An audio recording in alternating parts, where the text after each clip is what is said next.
كل فكرة بتعدي عليك بتسيب أثر في عقلك، ومع مرور الوقت بيبقى شكل عقلك وبالتالي شكل حياتك عامل كده بالظبط. عشان تقدر تتخلص من الكركبة واللخبطة اللي في عقلك، مبدئيا كده انت عملت بحاجة كويسة جدا، وهي ان انت بقيت واعي ان انت عقلك مكركب او مليان لخبطة كتير. فدي مرحلة كويسة جدا، ومن غيرها ما كنتش هتقدر تعمل حاجة ولا تحسن اي حاجة. طب احنا نعمل ازاي ده؟ ازاي نحسن من عقلنا، وازاي نخليه اهدى، وازاي ننظف عقلنا من الاخر؟ ده هيحصل لما تفهم معلومة بسيطة جدا عن عقلك بس في غاية الأهمية، وهي إن عقلك مش بيفكر لك في الحلو ليك ولا الوحش ليك. بالنسبة لعقلك الحلو والوحش غير الحلو والوحش اللي انت تعرفه. يعني مثلا انت دلوقتي ممكن عقلك يفهمك ان في مشكلة انت محتاج تفكر فيها قوي، فانت تصدقه وتقول له صح، ده انا هعمل ايه في الموضوع ده، تعال نفكر في الموضوع ده شوية، وتبدأ تنجرف ورا عقلك في المشكلة اللي هو اصلا ما يقدرش يتعامل معاها دلوقتي لانها مش حقيقية في الواقع، هي حاجة تخيلية اصلا هو اللي مبتكرها. ولكن هدف عقلك الحقيقي هو انه يخليك عايش في الحالة اللي انت متعود تعيش فيها، وهي حالة الضغط واللخبطة. يعني الغرض من تفكير عقلك وبالتالي من حالة الضغط وان انت خلاص في لخبطة كتير في دماغك، الغرض منها مش تحسين حياتك ولا ان انت تلاقي حلول لمشاكلك ولا كده، لا. هو عقلك فاكر ان انت بتحب الحالة دي، عقلك فاكر ان انت بتحب تكون مضغوط، فبالتالي قالك ما تقلقش، انت ما بتحبش الهدوء، خلاص اوعدك مش هتشمه. فبالتالي عقلك هيحافظ على الحالة اللي انت معوده عليها. فبعد كده لما تلاقي وانت قاعد كده لوحدك في حالة من الهدوء، وتلاقي عقلك كده مسكتش عن الموضوع وقال لك ايه ده؟ انت ازاي هتبقى حاسس بهدوء كده وسلام نفسي؟ لا انت مش عارف انت وراك ايه. ويديك كده شوية مخاوف او حاجات، مش معنى بقى ان الافكار دي ظهرت في دماغك ان انت تصدقها صحيح ده انا حياتي هتبوظ لو ما رحتش فكرت في الحاجات دي دلوقتي. لا، هو عقلك بيحسسك بكده وانت حاسس بخوف فعلي، ده حقيقة معاك، بس الخوف ده غرضه ان جسمك فاكر انك بتحبه. دي حالتك الطبيعية، انت عايش في حالة اللخبطة والكركبة اللي في عقلك دي بشكل مستمر، لان عقلك فاهم ان انت حابب كده. طبعا انت مش حابب كده، بس هو ما يعرفش كده.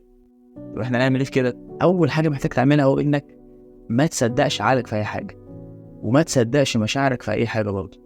هي مشاعرك مجرد مقياس لحالة العقلية اللي انت فيها، ومقياس صادق جدا. يعني انت لو حاسس انك بتوتر، فخلاص انت عارف شكل الافكار اللي في دماغك عاملة ازاي. تقولش بقى انا كويس.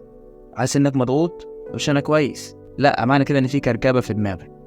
بأول خطوة تفقد او تبطل تصدق عقلك في كل حاجة. انت مش مضطر تعمل كده، لان زي ما قلت لك هو مش غرضه انه يجيب لك المفيد، لا، هو غرضه انك تكون حاسس دايما الاحساس اللي انت متعود عليه. هو بالنسبه له مفيش بقى حاجه اسمها السعاده احسن من الخوف، لا، هو انت شوف انت بتحب ايه اكتر، انت متعود على ايه اكتر، يبقى هو ده اللي هيخليك متعود عليه بقيه حياتك. بعد مرحله عدم التصديق ديت لكل حاجه عقل بيقولها، هتبدا المسافه تبعد. مسافه ايه؟ المسافه اللي ما بيني وما بين الافكار وما بين عقلي. بعد كده الافكار ما كانت سرعتها عاليه جدا جدا جدا، واحده ورا الثانيه، واحده ورا الثانيه، واحده ورا الثانيه، هتبدا تبطأ طول ما انت رجعت كده خطوتين لورا وبتلاحظ وتشوف عقلك من بعيد، انت عقلك يبطأ. ودي حاجه مش هتحصل بين يوم وليله، انك تلاقي نفسك متوتر بس مش متعاني، او مش حاسس بألم من التوتر ده، او التوتر ده مش مضايقك. يعني مش عارف اوصلها ازاي، تبقى متوتر ومبسوط في نفس الوقت عادي. دي لما تبعد انت فترة، يعني لما تقعد فترة كبيرة تتدرب على الموضوع ده، هتبعد بوعيك كتير جدا، او تخلي المسافة كبيرة جدا ما بينك وبين اي حاجة بتحصل جواك. فسؤال مهم، تاني حاجة هتعملها، سؤال مهم خليه دايما في عقلك، هو ايه اللي بيدور جوايا دلوقتي. خليك مهتم باللي بيحصل جوه بالظبط بقدر اهتمامك باللي بيحصل بره. بل بالعكس، انت لو انت فكرت في الموضوع كويس، هتلاقي ان من الحكمة اكتر ان انت تركز اكتر على اللي جوه. انت لو بصيت للي جوه هتلاقي كركبة، بصيت لحياتك هتلاقيها مكركبة. فكر تاني في مين سبب مين. مش هقولك انا، انت فكر وشوف يا ترى انت الكركبة كانت بره فبقت في كركبة جواك، ولا العكس؟ لان لو العكس صحيح والكركبة اللي جوه هي اللي جابت الكركبة اللي بره، يبقى انت فاضل لك بس انك تنضف اللي جوه ينضف اللي بره تلقائيا. انا نادر رجب، اشكرك جدا على المشاهدة، وعشان تقدر تكمل او تطبق اكتر المعلومتين اللي انا قلتهم لك دول اسبقني على الفيديو ده بسرعة عشان تعمق من معلوماتك. اشكرك على المشاهدة مرة تانية، واشوفك على خير. سلام.